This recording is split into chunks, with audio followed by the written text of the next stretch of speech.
Chavre, how are you? I hope everyone is gesund, stark, und freilich, begashmis und beruchnis. I hope everyone is healthy, strong, and happy physically and spiritually. Since the war started, we added in tzedakah, so here we are going to give tzedakah. We're going to say a prayer, which is connected to the thought that we'll speak for the week. And we're going to say a blessing that we say 3 times a day in Shemona Esrei. Es tzemach David avdecha meheres hatzmiach v'karnei torim b'yishuasecha ki l'shuascha kivinu kol hayem baruch atah Hashem hatzmiach keren Yeshua. Speedily cause the sign of David, your servant, to flourish and increase his power by your salvation, for we hope for your salvation all day. Blessed are you, Hashem, who causes the power of salvation to flourish. So this is a blessing that we ask Hashem from Mashiach ben David, to come and bring salvation. But what brought me to mind and the connection to this week's parasha is Es Tzemach David, which is translated over here the sign of David, which means his blossoming, his fruits, his children, his descendants. And the same thing, we end off with Matzmiach Keren Yeshua. So Tzemach and Matzmiach is connected to Tzemeach, which means growth and blossoming and flourishing. So this week's parasha primarily talks about laws of purity and impurity.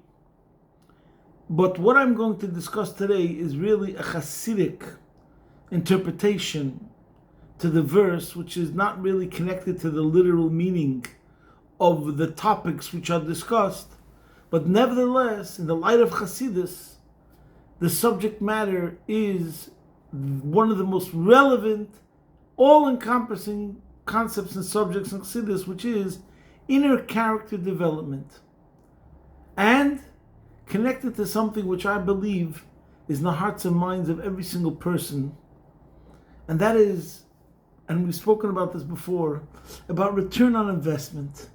People invest their energies, their blood, sweat, and tears, and they want to see the fruits of their labor. And from what we're going to discuss today, we will discuss what are the principles of ensuring success. So first, obviously, let's connect it straight away with the beginning of the parasha. This week's parasha is Tazria, and it starts off, Tazria, Vaydaber Hashem al Moshe leimer. Hashem spoke to Moshe, saying, Daber al bnei Yisrael leimer, speak to the Jews and tell them, Isha ki Tazria, if a woman will conceive, v'yolda zachar, and give birth to a male child. So, for those who have studied Chassidus, we know that this pasuk is referring to Isha goes on a Jew, Knesset Yisrael. Hashem is compared to the husband, and the Jewish nation is compared to the wife. So what the pasuk is telling us is what we have to do. In one of the most famous Maimarim of the Alter Rebbe, one of the first things a Jewish child learns, a Hasidic child of Chabad learns, is the Maimarim that talk about something called an arousal from above and an arousal from below. That when you get an arousal from above, latch onto it, grab onto it, don't let it go to waste. And that's what this pasuk of our parasha is telling us. Isha, when the Yid, Kisazriya, when they will receive and absorb that arousal from above, internalize it, integrate it properly, then v'yolda zacha, you will give birth to proper emotions that will be stable and sustainable and will last. So that's the way Chassidus interprets this verse. But let's go back for a second and talk even more general, how it fits beautifully with, right now we're in the first week of the month of Iyar, and Chassidus talks a lot, and I'm sure we spoke about this before. One of the most famous Maimarim is the Maimar of Svartim Tovshi Yud Aleph from the Rebbe, and the Rebbe over there talks about how the month of Nisan was primarily a month that represented help from above. Hashem took us out of Egypt, so we were saved by Hashem. There was a divine intervention. But then comes the month of Iyar, which represents, as it's explained in that discourse, first is Moshcheni, that's Hashem drawing us to Him, but then comes Acharecha Nerutza, our work in following Him. And that's primarily, in general, the work of the month of Iyar is our work, how we're working on ourselves, that it should come from within. And this is the general work of the every single day of Chodesh Iyar. And then comes Matan Torah in the month of Sivan, which is again a response from above. So in other words, this month, the month that we're in now, the focus is on self-awareness, an accurate self-awareness of who you are, and then working on ourselves to have a makeover.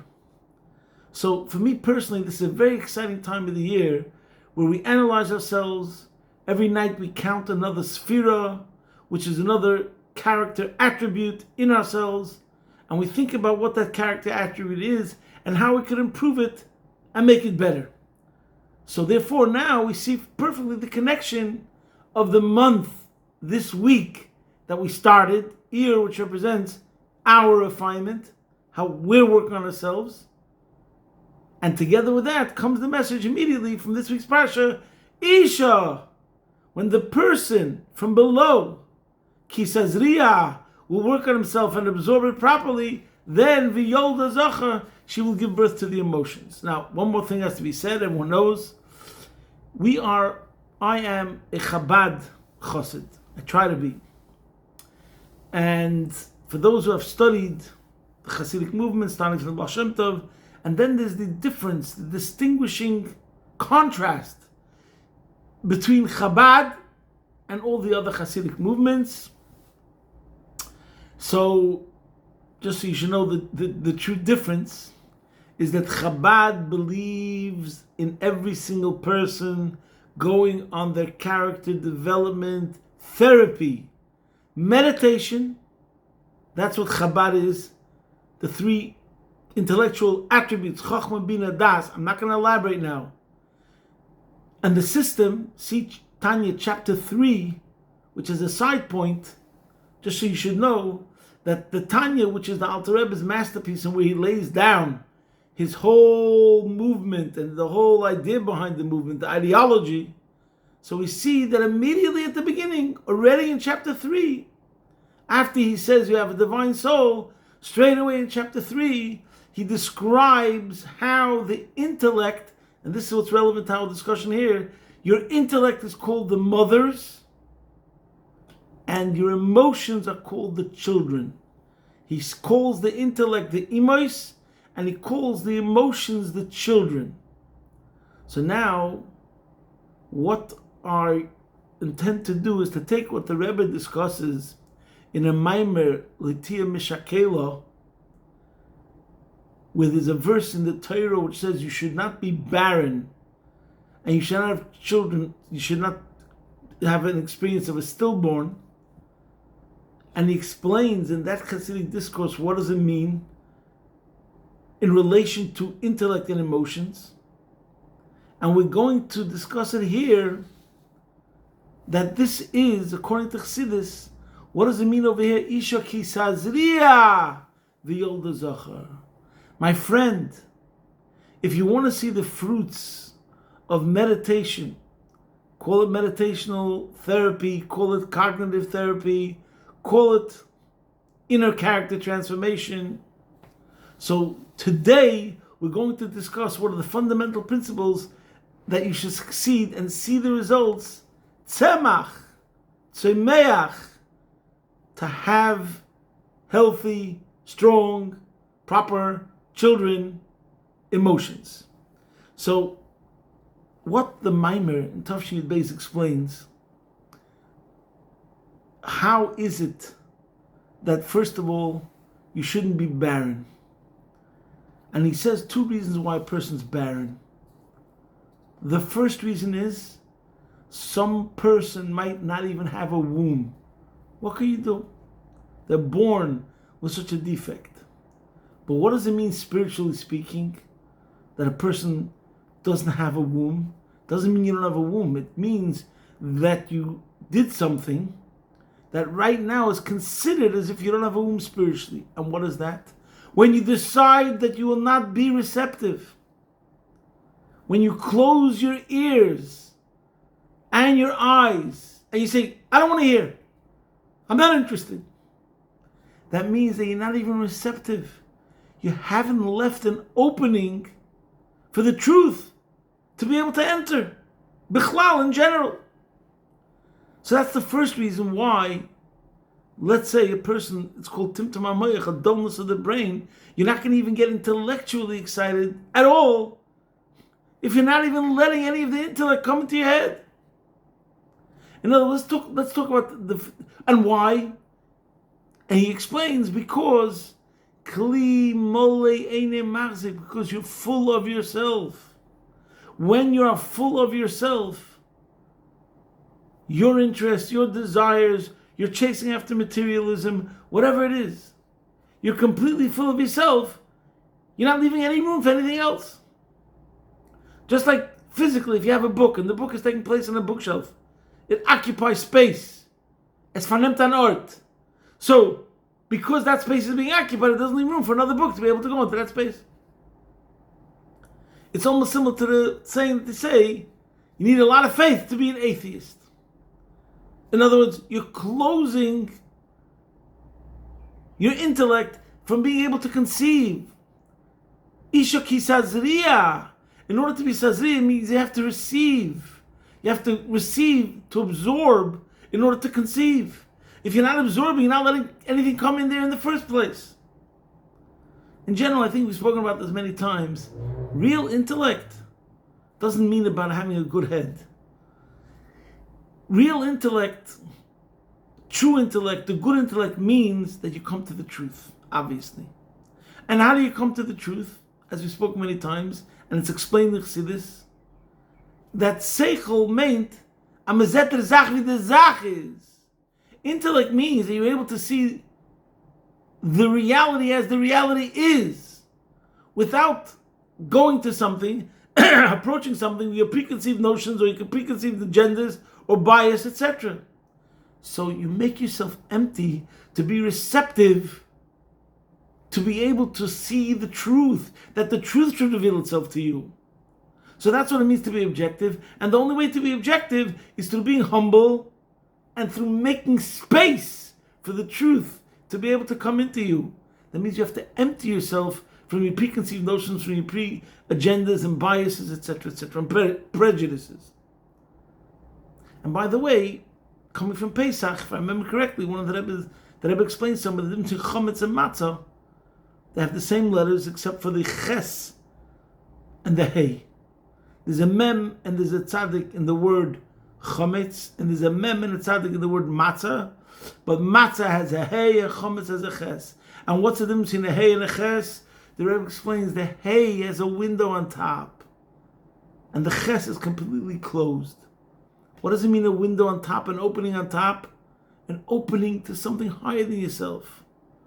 Just imagine, just try to accept the notion that there's something above you. Leave that opening. Once you leave that opening, that possibility, that you give spirituality a chance, instead of being completely closed and shut yourself out and lock out any idea of aspiration or spirituality or transcendence, if you leave the opening, then it's possible to shine through that infinity, that transcendence, that truth, whatever you want to call it. So this is the first thing, the first step of Isha ki Tazria v'yolda zachar.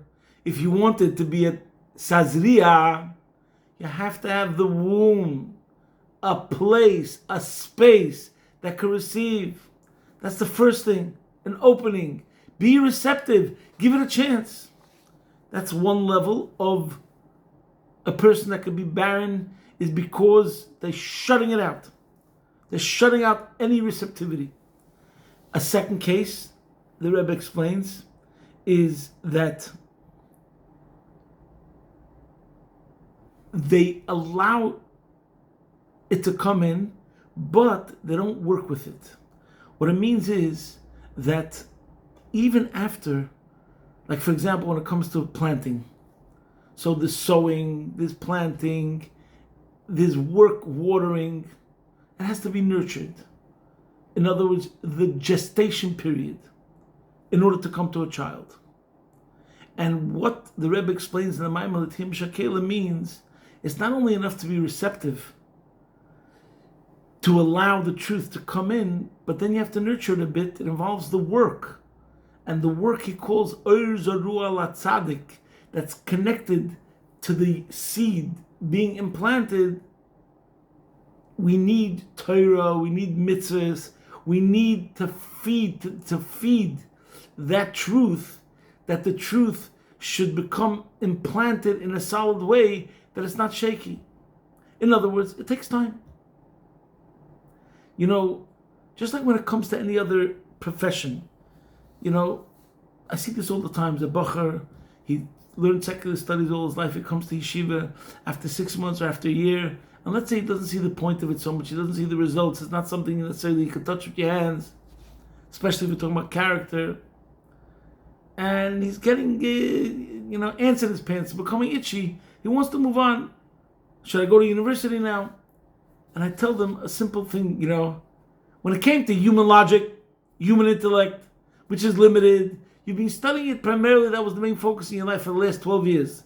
Elementary, primary school, high school. Now you came to 1 year where you're studying God logic, Torah, Hashem's logic, which is infinite, and after a year, you're ready to go back to university? If limited intellect from human minds, you studied for 12 years and you're ready to study even more. But what do you have to say about godly intellect, which is infinite? If it's infinite, it should take many, many more years and time that you should invest in it in order to be able to fathom it and to begin to really appreciate it. And it's true. You can't come to start opening up a Gemara, opening up a Maimer, opening up a Chassidus, and learn it for once and then expect that there's going to be a lightning, there's going to be an earthquake, and you're going to change overnight. Of course, that's also true. Because never, never, never underestimate one line, one word of infinity. It has amazing, amazing powers. But at the same time, if we want Takaviyolda Zocha, that it shouldn't be barren or it shouldn't be stillborn, but should really have the full impact and accomplish everything that it meant and could accomplish, then in addition to being receptive and giving it a real chance, part of it is then the nurturing that comes afterwards. You need to follow the recipe. And part of the recipe, similar to what we spoke about last week, is eating kosher, putting on tefillin. Then it all begins working together in tandem. And the analogy is from a seed, similar to a seed. Just having a seed is not enough. You have to plant it in the ground, in fertile ground. So if you put the seed in the wrong place, you won't see the tzmicha, you won't see growth. You have to put it in the right place, in the ground. And the ground itself, there's many different aspects to it being a fertile ground. A good part of the country, and there was plowing, and then continued nurturing, and looking after, and supervision, etc., etc. And the same thing is true about character development and growth. So, there's one last point that the Rebbe says in the Maimon L'Tiyum Shakela, in addition to, in other words, to make sure that you have emotions and you're not barren, which means you're meditating, but you're not really letting anything become internalized, or you're not serious enough that you keep with it to nurture it. But then, last but not least, you have to also be ready to make a shift, a paradigm shift, a change, an epic move. If you will be open enough and continue to nurturing it, are you ready to take the leap, which might come in accordance to the truths that will be revealed to you? Many times, and this is another aspect over here, which the Rebbe talks about, complacency. contentment, but in a negative way. That's why another reason why many people, they don't reach the full success of seeing the fruits of their labors, is because they reach a certain point, let's say, and then they're satisfied with that point of advancement, of progress, or development. Svias harotzen, they became satisfied with a lower level, a lower standard, and they're underestimating themselves, and they don't realize how much more successful they could be.